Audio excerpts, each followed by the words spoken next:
સુરત મહાનગરપાલિકાની દબાણ હટાવ ટીમ સાથે લોકોનું ઘર્ષણ સર્જાયું હતું। ડિંડોલીના રિઝર્વર પ્લોટમાં એક નાનકડું મંદિર અગાઉ સ્થાનિકોએ બનાવ્યું હતું। ત્યારબાદ મોટું મંદિર બનાવતા એસએમસી એક્શન મોડમાં આવ્યું હતું, જેમાં ટીપી 69માં આવેલ રિઝર્વેશન પ્લોટ નંબર 25માં ચમત્કારી હનુમાનજીનું મંદિર બનાવવામાં આવી રહ્યું છે।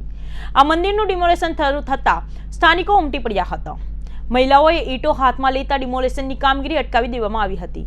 કોઈ પણ જાતની તંત્ર પાસે પરવાનગી લીધા વગર સ્થાનિકો રિઝર્વેશનના પ્લોટમાં મોટું મંદિર બનાવી રહ્યા હતા। ડેપ્યુટી ઇજનેર મદનીશ ઇજનેર સહિત 15થી 20 જેટલા કર્મચારીઓનો કાફલો પહોંચ્યો હતો। સાથે 15થી 20 જેટલા અધિકારીઓ અને કર્મચારીઓ સ્થળ પર પહોંચી ગેરકાયદેસર કામમાં તોડફોડ કરી હતી।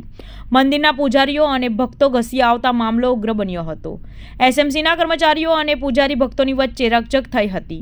મંદિરમાં મહિલાઓ પહોંચી જતા હાથમાં ઈંટો લઈ એસએમસીના કર્મચારીઓ સામે થઈ ગઈ હતી। મામલો ઉગ્ર બનતા એસએમસીના લોકોએ પીછેહટ કરવાની ફરજ બની હતી।